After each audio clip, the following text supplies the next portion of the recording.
To White Haven, please.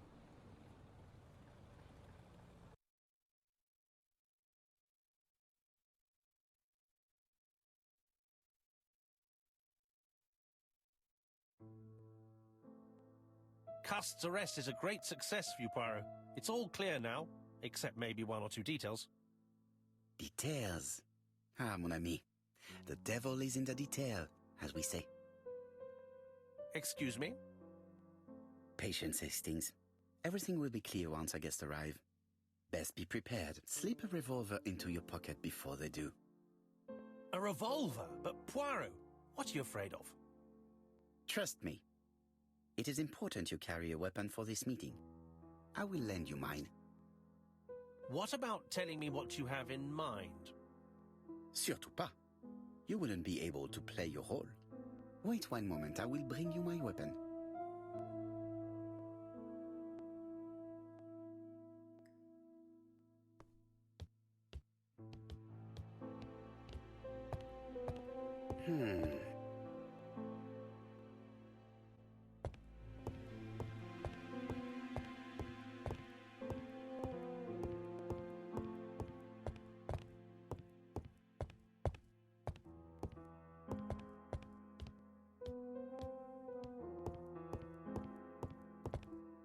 The white ammunition are blank cartridges. The others are real bullets. The revolver is loaded with blancs. I still have time to choose real bullets.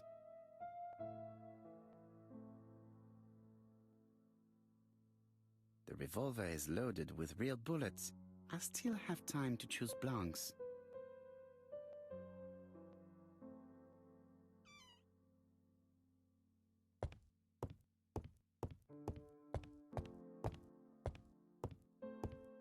What about telling me what you have in mind? Surtout pas. You wouldn't be able to play your role. Wait one moment, I will bring you my weapon.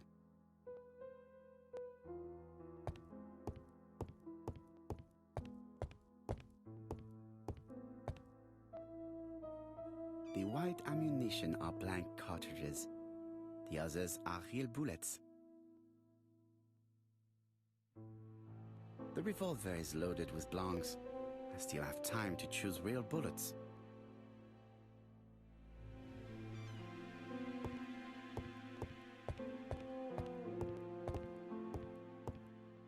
What about telling me what you have in mind? Surtout pas.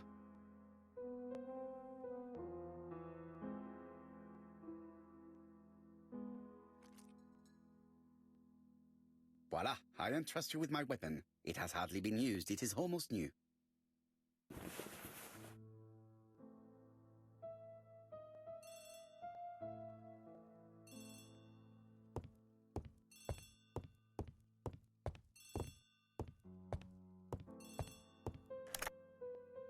Chief Inspector, is that you? Yes. Sorry, but we haven't found anything. Have you checked the typewriter? And the packaging, the letter, and the ribbon reel. We've only found prints left by Cust and his landlady. Well, never mind, I shall make do. So, are you still going to hold your meeting? Of course, Chief Inspector. I can hear my guest coming up the stairs. Why have you brought us here, Mr. Poirot? Since Cust's arrest, I thought it was all done and dusted. Miss Gray formally identified him, as well as Miss Barnard.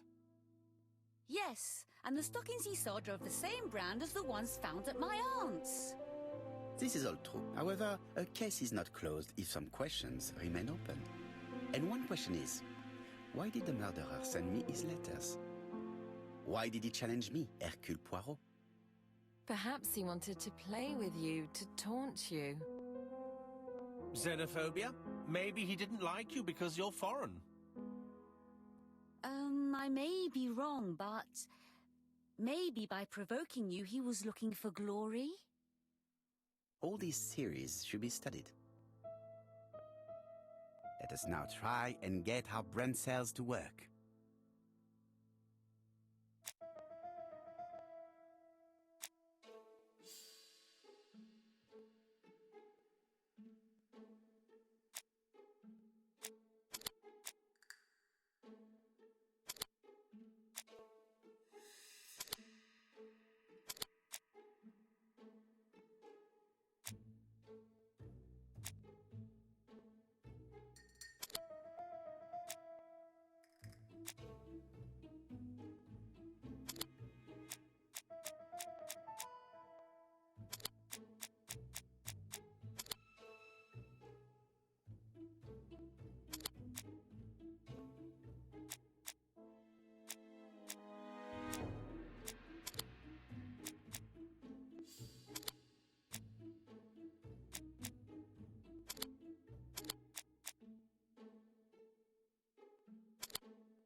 everything clear now?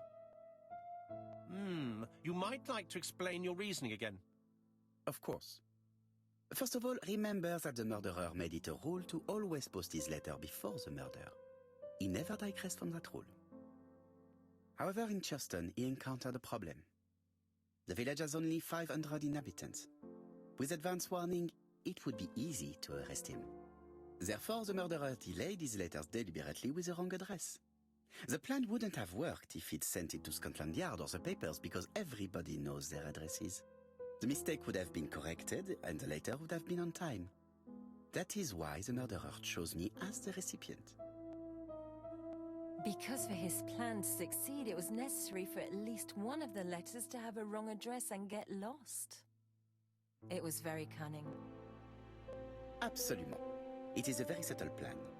It matches the profile we have drawn up of him perfectly. That of an intelligent, daring and calculating murderer. But that's not how you describe Cust. You are quite right, mademoiselle. Like you, I find it hard to believe that this dull character is the clever murderer we are looking for. Do madmen... I mean, if he's mad, he might have two very different sides. No doubt. But the murderer is not mad. All the specialists agree that he does not have the profile of a psychopath. But if Cust is not guilty, how do you explain his presence at the scene of the crimes? Mr. Clark, the answer to your question is in the medical records of your brother's patients. Documents which Cust most certainly did not have access to. Let us now try and get our brain cells to work.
Dr. Clark's patient's records provided a very useful list of potential victims, sorted by alphabetical order.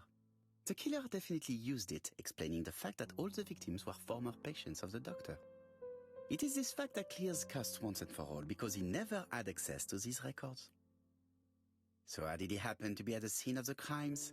Either the murderer sent him there, or Cust was following him closely. Cust's highly suggestible nature leads us to the second hypothesis. The murderer was manipulating him. He systematically sent Cust to the towns where he was going to strike, so that the suspicion would land on the poor man's shoulder. That's evil. What sort of killer could have such a plan? And what would he gain from 3 completely different murders? Indeed, it seems unlikely that the same murderer committed all the crimes. What should we take from that?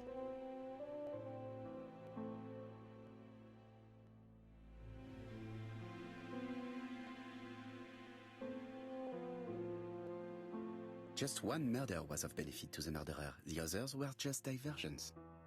On reflection, there is only one conclusion. The murderer killed once out of interest and twice to divert our attention. This reasoning points at 2 potential culprits.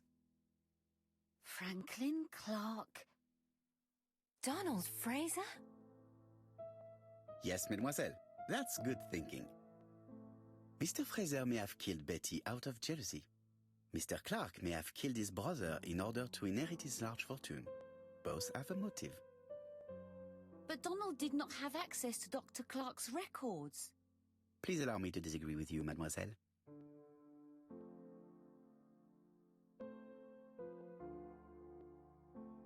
Donald, too, has been treated by the doctor. You're quite wrong, Mr. Poirot, and it shouldn't be difficult to prove. Oui, please excuse me. It was a slip of the tongue. This is what I wanted to say. Donald, Sir Carmichael was one of your firm's customers. We found a surveyor's report among his papers that proves it. It doesn't prove that I went to Comeside. You could have done it. And you may have used the opportunity to take a look at Sir Carmichael's records. You think I'm guilty? You or Mr. Franklin Clark? That's ridiculous. Both of you have a motive. The question is, which of you has the profile that most resembles the murderer? Let us now try and get our brain cells to work.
Ladies and gentlemen, Donald may share many character traits with the murderer, but he does not have his cold indifference. He has a temper. It is hard to imagine him planning anything. Also, jealousy is his motive, and crimes of passion are rarely planned. Right, I suppose it's my turn to be subjected to the same scrutiny. Absolument, Mr. Clark. Let us now try and get our brain cells to work.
As you have all seen, there is a disturbing similarity between Mr. Clark's profile and that of the killer. In actual fact, it is exactly the same. Mr. Poirot, your psychological studies are interesting, but your conclusions do not add up. Why would I have wished my brother's death? The inheritance is lawfully mine. I just have to wait. No, you had to act quickly.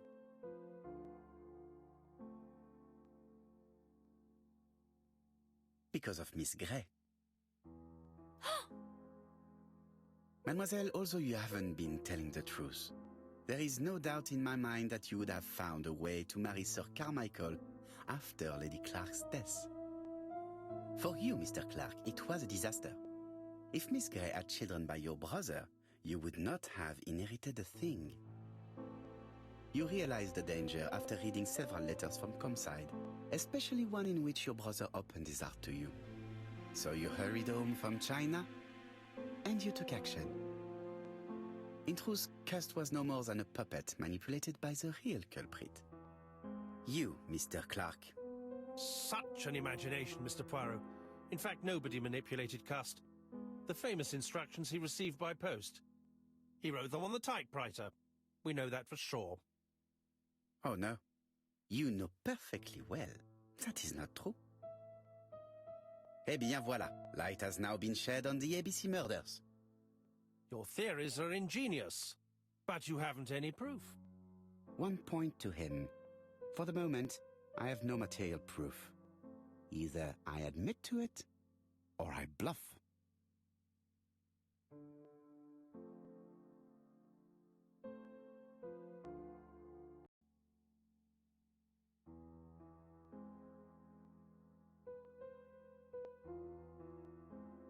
Proof is easy to find now that we know where to look. You have nothing on me. You're bluffing, Mr. Poirot. Come on, Thora, there's nothing for us to do here. Don't touch me. Thora! I understand why you never wanted to lend me your new typewriter, and why you were searching through your brother's things. And the hole you dug on the moors. What did you hide there? The knife you used to kill your brother?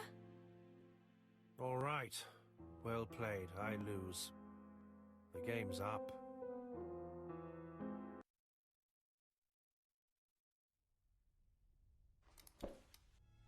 Don't come near me! I'll never let you take me, Mr. Poirot.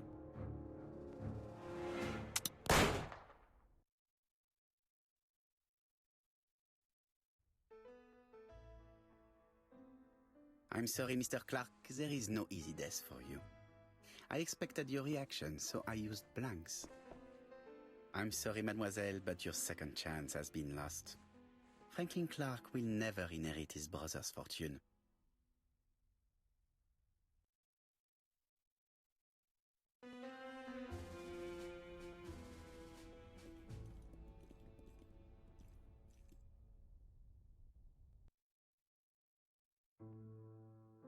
Disappointed at having missed the chance to become Lady Clark, Thora Grey left England. Donald Fraser and Megan Barnard married. On Poirot's recommendation, Mary Drower started to work for Lady Clark. The elderly lady's condition suddenly took a turn for the better. And a few months later, to Dr. Logan's great surprise, she was back on her feet again. According to this eminent physician, it appears to be an extremely rare case of spontaneous remission. Lady Clark has enjoyed very good health ever since.